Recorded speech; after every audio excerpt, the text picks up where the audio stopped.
మీకు అర్థమైందా? ఇప్పుడు నువ్వు ఒక ఫేమ్ వచ్చింది. నీకు ఫుల్ ఛాన్సెస్ వస్తున్నాయి. డబ్బులొస్తున్నాయి, ఛాన్సెస్ వస్తున్నాయి. కానీ నీకు కష్టం కనపడట్లే. పోతున్నా, వస్తున్నా. అందుకే దేవుడు ఏం చేస్తాడంటే సీజన్ లాగా మనకి ఎవ్రీ సీజన్ ఉంటుంది. రైనీ సీజన్ ఇట్లా మనకు కూడా కష్టాలు వస్తుంటాయి, సుఖాలు వస్తుంటాయి, అన్నీ వస్తుంటాయి. అన్నీ ఎంజాయ్ చేయాలి. ఓకే. మొత్తానికి అన్ని ఎంజాయ్ చేస్తున్నావు నువ్వైతే. ప్రతిదీ ఎంజాయ్ చేస్తా. ప్రతి బాధపడుతూ ఎంజాయ్ చేస్తా. బాధపడుతూ ఎంజాయ్ చేస్తున్నావు. Okay, done. నాకైతే ఒక ఎక్స్పీరియన్స్ ఏంటంటే నీతో సీరియల్ షూట్ మేమందరం మాట్లాడుకుంటాం సీరియల్ యాక్టర్స్. సర్లే, ఇప్పుడు దాకా నువ్వు నన్ను అడిగావు, నేను నిన్ను అడుగుతాను. నువ్వు నాతో వర్క్ చేసావు కదా, అడుగైతే నువ్వు నాతో వర్క్ చేసావు కదా, ఎలా ఉంది వర్కింగా? నీతో వర్కింగా లేదంటే సెట్ లో వర్కింగ్? సెట్ లో వర్కింగ్. కో ఆర్టిస్ట్ అమ్మా, కో ఆర్టిస్ట్ చేసావు కదా, ఎలా ఉంది? బేసిక్ ఏంటంటే ఫస్ట్ డే నాకు అక్కడ స్ట్రెంత్ నువ్వే అనమాట. నాకు అసలు విపరీతమైన భయం అయిపోయి వచ్చేసింది.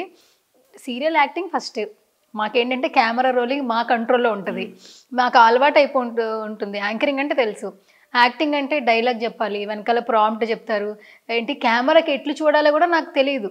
డైరెక్టర్ మైక్లో అరుస్తుంటే కానీ.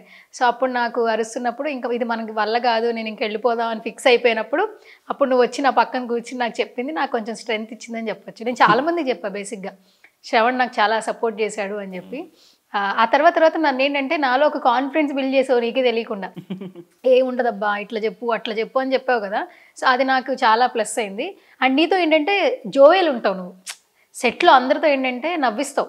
నువ్వు ఇప్పుడు చెప్పిన పెయిన్ అయితే ఎక్కడ నీ లైఫ్లో ఉంటుందని ఎవరు అనుకోరు. అంటే నువ్వు మాట్లాడే విధానం చూస్తే వీడు చాలా జాయ్గా ఉంటాడు, హ్యాపీగా ఉంటాడు, ఎంగేజ్ చేస్తుంటాడు అని అనుకుంటాం కదా. నువ్వు చూస్తే షార్ట్ అయిపోయిందంటే ప్రతి వాళ్ళు వచ్చి నీ పక్కన కూర్చుంటారు, మాట్లాడుకుంటూ ఉంటాం కదా సరదాగా, ఇద్దిను అద్దిను లేదంటే అది తర్వాత ఏముంది అని మాట్లాడుతుంటాం. ఆ కన్వీనియంట్ ఉంటే ఎవరికైనా బాగుంటుంది. బేసిక్గా నాకు కూడా ఒక మంచి ఎక్స్పీరియన్స్ ఫస్ట్ నీతో ఏంటంటే నా దగ్గర ఒకటి మా నాన్నగారు నేర్పిండి ఏంటంటే అండి, ఫస్ట్ అసలు నువ్వు ఎక్కడి నుంచి వచ్చావు గుర్తుపెట్టుకుంటే నీకు ఎంత డబ్బులు వచ్చినా, నువ్వు అసలు డబ్బులు వచ్చినాయి పోయినా కూడా ఒకేలాగా హ్యాపీగా ఉండగలుగుతావు.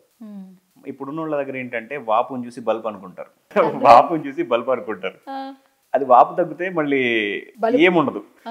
మీకు అర్థమైందా? ఇప్పుడు టైం బాగుంది అని చెప్పి ఓవర్ యాక్షన్ చేస్తూ ఉంటారు. టైం బాగాలేనప్పుడు ఇప్పుడు నాకు నీతో పని ఉంది, నేను ఇప్పుడు ఫస్ట్లో నీతో బాగా తిరిగా, నేను కొంచెం ఫామ్లోకి వచ్చా, వచ్చిన తర్వాత నువ్వు నా దగ్గరకు వస్తే నేను అన్నట్టు చూసా. రేపు నేను డౌన్ ఫాల్ అయిన తర్వాత మళ్ళీ నీ దగ్గర నీతోనే పని ఉంటుంది. మీకు అర్థమైందా? ఇది ఒక చిన్న ప్రపంచం. ప్రతి మనిషి ఒకరిని కలిశాడంటే మళ్ళీ వాళ్ళని ఎక్కడో ఒకటి కలుస్తూనే ఉంటాడు వాడు చనిపోయే లోపల. ఇది ఇండస్ట్రీ ఇంకా చిన్నది. ఇక్కడ ఏంటంటే పొద్దున్న లేస్తే వద్దనుకున్న వాడితో గొడవ పెట్టుకున్నా కూడా ఎక్కడొకటి మనం వాడితో ప్రాజెక్ట్ చేస్తాం. మీకు అర్థమైందా? ఎవరితో అయినా మనం చేయాల్సిందే.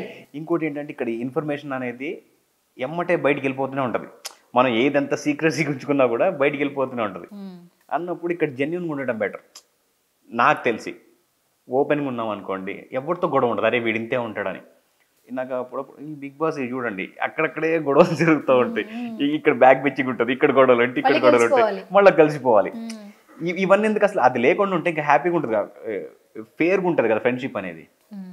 అది ఇప్పుడు ఈ ఇండస్ట్రీలో కూడా అన్నీ అవి జరుగుతూనే ఉన్నాయి. ఓకే, కానీ నేనైతే నేను ఫస్ట్లో వచ్చిన కొత్తలో కూడా నేను ఒక 10 స్టెప్స్ వేసా. మీరున్నారు, మీరు అడిగిందని చెప్తున్నా. నేను 10 స్టెప్స్ వేసా, మీరు ఫస్ట్ స్టెప్లో ఉన్నారు అన్నప్పుడు నేను మిమ్మల్ని ఇక్కడ రాగానే భయపడి మీరు వెనక్కి వెళ్ళేటప్పుడు నేను మిమ్మల్ని మంచిగా గైడ్ చేయాలి. ఏంటంటే ఇదేముంది చెయ్యి, నువ్వు దీనికన్నా ముందు చాలా యాంకరింగ్ చేసావు, ఇదెంత యాక్టింగ్ అనేది. కాకపోతే నీకేంటంటే నీకు అక్కడ నువ్వే బాస్. నీకు అర్థమైందా? అక్కడ నువ్వే బాస్. కెమెరా యాక్షన్ అన్న తర్వాత ఇక్కడ ఏంటి కెమెరా యాక్షన్, డైరెక్టర్ యాక్షన్ చెప్పాలి, ఇవన్నీ ఇవ్వాలి. అక్కడ ఏంటి నువ్వే చెప్తే నువ్వేది మాట్లాడుతుంది, కానీ ఇక్కడ డైలాగ్ వర్షన్ అనేది ఉంటుంది. ఇంకోటి ఏంటంటే అందరికి తగ్గట్టు వాడు చెప్పిన డైలాగ్ నువ్వు ఎక్స్ప్రెషన్ ఇవ్వాలి, నీ డైలాగ్ ఎక్స్ప్రెషన్ ఇవ్వాలి, అది ప్రాంప్టింగ్ విని ఇవ్వాలి. నీకు ఇది కొత్తగా అనిపిస్తుంది, ఎందుకంటే నువ్వే మాటలు చెప్పేదాన్ని, నీకు ఒకటి మాటలు చెప్పి నువ్వు మాటలు చెప్పాలంటే కష్టం కదా. కరెక్ట్, నా పాయింట్. అందుకే నేను ఆ రోజు నిన్ను ఏంటంటే ముందు నీకు అట్మాస్ఫియర్ అలవాటు చేద్దామని నీతో అట్లా. ఇంకోటి ఏంటంటే రకరకాల వాళ్ళు ఉంటారు, అందరు మంచోళ్ళే. కాకపోతే ఏంటంటే కొత్త వాళ్ళు వచ్చేసరికల్లా ఇప్పుడున్న వాళ్ళ పరిస్థితి ఏంటో, వీడు వచ్చాడా, ఇంకా వీడు వస్తే ఇంకా మంది ట్రాక్ తగ్గిపోద్దాం. వాడొస్తే నీ ట్రాక్ ఎందుకు తగ్గుతుంది? నీలో స్టఫ్ ఉంటే ట్రాక్స్ వద్దన్న వస్తాయి. నేనేమంటా అంటే యాక్టింగ్ నీలో మంచిగా ఉంటే వద్దన్నా కూడా ఏదో ఒక ట్రాక్ రాస్తారు, నువ్వు అసలు భయపడాల్సిన అవసరం లేదు. ఇప్పుడున్న ఆర్టిస్టులు ఏంటంటే కొత్తగా ఎవరైనా రాగానే చూసా వీడు వచ్చాడా తగ్గిపోద్ది ఇంక మంది. తగ్గితే తగ్గని ఎన్ని రోజులు చేస్తావు, ఆల్రెడీ పేరు వచ్చింది దీంట్లో ఉంది, నీకు కొత్త ఇంకా ఫేమ్ కావాల్సింది ఏముంది? నువ్వు ఇప్పుడు చూడాల్సింది ఏంటి, నీకు ట్రాక్ తగ్గుతుందో డైలాగులు తగ్గుతున్నాయి కాదు, నెక్స్ట్ కొట్టే ప్రాజెక్టు మళ్ళీ ఒక రేంజ్లో ఉండాలి. నువ్వు దాని గురించి ఆలోచించు. ఒకసారి వచ్చి దాంట్లో పడిపోయావు, ఇప్పుడు ట్రాక్ తగ్గితే ఏంటి, డైలాగ్ తగ్గితే ఏంటి. అక్కడ నేను మిమ్మల్ని బాగా అబ్జర్వ్ చేసింది ఏంటంటే, ఆ ముందు ఆర్టిస్టులు అందరితో కరెక్ట్గా మీరు ఐ మీన్ వాళ్ళతో కలవలేకపోతున్నారు. నేను కదా కొంచెం ఉంటుంది. మగవాళ్ళు ఏంటంటే తొందరగా కలిసిపోతారు, ఆడోళ్ళు కడవలేరు. కనిపెట్టేసి మీకు ఒక రూమ్లో 100 మంది మగవాళ్ళు కూర్చోలేస్తారు, ఒక రూమ్లో 2 కప్పులు కూర్చోలేరు, 2 ఆడోళ్ళు. అదేనబ్బా మైనస్. అక్కడ అదే జరిగింది. అందుకే నాకు అంత అర్థమైంది. నిన్ను ముందు అసలు అక్కడి నుంచి బయటికి తీసుకురావాలని ఆ రోజు నీతో అట్లా మాట్లాడా. మొత్తాన్ని తీసుకొచ్చావు. అన్ని రోజులు లేదా ఇప్పుడు కాన్ఫిడెన్స్ రాలేదా? ఫస్ట్ డేకి సెకండ్ డేకి నీ వల్ల కొంచెం పెరిగింది. చాలా బాగా చేస్తా తెలుసా. నేను ఫస్ట్ డేకి అబ్జర్వ్ చేస్తే నువ్వు సెకండ్ డే అంటే నీకు అదే చెప్తున్నా, నువ్వు ఆల్రెడీ బాగా చేస్తావు, నీకు అట్మాస్ఫియర్ అలవాటైంది, వాళ్ళు అలవాటైంది. ఓహో ఫస్ట్ రాంగ్ ఏమైంది తెలుసా, వీడు ఇట్లా మాట్లాడుతున్నాడు, వీడేంటి నన్ను చూసి ఇట్లా మాట్లాడుతుంది కొత్త. 2వ రోజు ఏమైందంటే ఓహో వీడు ఇంతే, వీడు నాతో కదా అందరితో ఇంతే మాట్లాడతాడు అన్నదానికి వస్తావు. అవును, నువ్వు చెప్పింది కరెక్ట్. ఎందుకంటే నువ్వు మాట్లాడిన తర్వాత నాకు ఫస్ట్ ఆర్టిస్టులు అలవాటు అయిపోయారు. నేను తర్వాత సీన్స్ చూసుకున్నా కదా, అక్కడ నేను ఎంత ఇన్కన్వీనియంట్గా చేశానో నాకు తెలుసు. నేను 20% పెడితే ఇక్కడ 60% కనిపించింది స్క్రీన్లో. కొన్ని డైలాగ్స్ ఉన్నాయి ఓన్లీ క్లోజ్లో, అవి ఇది చెప్పింది నేనేనా అని తర్వాత చూసుకున్నా నేను. ఆ సెట్లో కొన్ని డైలాగ్స్ ఉంటాయి కదా లవ్ మీద, వాళ్ళిద్దరు హీరోయిన్ మీద, ఇది చెప్పింది నేనేనా అని అనుకున్నాను నేను బేసిక్గా. అప్పుడు అర్థమైంది కాన్ఫిడెన్స్ బిల్డ్ చేసుకుంటే మెయిన్ ఎంత బాగా చేయగలం అని. కాన్ఫిడెన్స్ ఒకటి, ఈ ఆర్టిస్టులకు కావాల్సింది కాన్ఫిడెన్స్ ఒకటి, టైమింగ్ ఒకటి. అండ్ ఇంకొకటి, సీరియల్స్ ఇప్పుడు చాలా మందికి లైఫ్ ఇచ్చిందబ్బా చెప్పాలంటే. మెయిన్ లీడ్లు ఎందుకు కన్నడ అంటే అక్కడ ఇండస్ట్రీ నుంచి ఎక్కువ మంది వస్తున్నారు.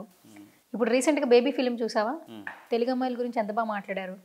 చాలా మంది తెలుగు అమ్మాయిలు ఉన్నారు, కానీ ఇండస్ట్రీలో మెయిన్ లీడ్స్కి సపోర్టింగ్ రోల్స్కి ఎందుకు మెయిన్ లీడ్లకి తెలుగు వాళ్ళు రావట్లేదు అన్న క్వశ్చన్ మెయిల్స్లో కూడా ఉంది. అంటే అది ఇప్పుడు నువ్వు ఖమ్మం నుంచి వచ్చావు శ్రవణ్, నీ సీరియల్స్ బట్టి మేము నీతో ట్రావెల్ అయ్యాం. తర్వాత నీ పర్సనల్ బ్యాక్గ్రౌండ్ తెలుసుకున్నాం. ఖమ్మం నుంచి వచ్చాడు, ఇండస్ట్రీ బ్యాక్గ్రౌండ్ లేదు, సస్టైన్ అవుతున్నాడు 17 years నుంచి, వెబ్ సిరీసా, సీరియల్సా, సినిమాలా ఏమొచ్చినా చేసుకుంటూ వస్తున్నాడని ఒక బయోగ్రఫీ తెలుసుకుంటున్నారు. కానీ స్టార్టింగ్ ఇండస్ట్రీకి రావాలనుకునే ప్రతి ఒక్కరికి ఎందుకు తెలుగు వాళ్ళకి ఎంకరేజ్మెంట్ లేదని ఒకటి ఉంటుంది. అంటే ఒకటి నిజం చెప్పాలంటే ఇదే క్వశ్చన్ నన్నే కాదు చాలా ఇంటర్వ్యూస్లో చాలా మంది అడుగున్నారు. ఒక్కొక్కళ్ళు ఏంటంటే చెప్పాలా వద్దని కొంతమంది ఉంటారు, చెప్పేసి తర్వాత అది కాంట్రవర్సీ సఫర్ అయిన వాళ్ళు కొంతమంది ఉంటారు. అంటే నేను లాస్ట్ ఇంటర్వ్యూలో కూడా చెప్పా, ముందు మన కడుపు నిండిన తర్వాత పక్కోడికి పెడదాం. నీ ఇంట్లో 5 ఉన్నారు, నీ 5 వాళ్ళకి నువ్వు సరిగ్గా అన్నం పెట్టకుండా ఎవడో బయటోడిని తీసుకొచ్చి నువ్వు అన్నం పెడుతున్నావు నీ దాని గురించి, ఐ మీన్ నువ్వు మంచోడు అనిపించుకోవడం కోసం.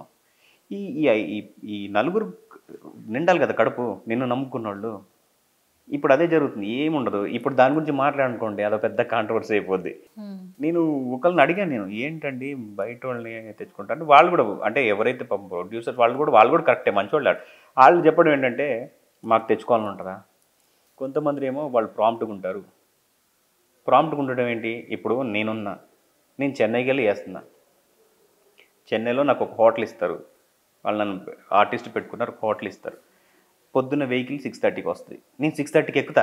నాకు వేరే పని ఉంది చెన్నైలో, నాకు చెన్నైలో ఫ్యామిలీ ఉందా, ఇక్కడి నుంచి నేను వెళ్తున్నా, నన్ను అక్కడ డంప్ చేశారు, 6:30కి వెళ్తా లొకేషన్కి, మేకప్ వేసుకుంటా. వాళ్ళు ఎప్పుడప్పుడు మళ్ళీ అదే వాళ్ళు తీసుకొచ్చి నన్ను దింపుతారు, నాకు వేరే లేదు కదా, దింపుతారు.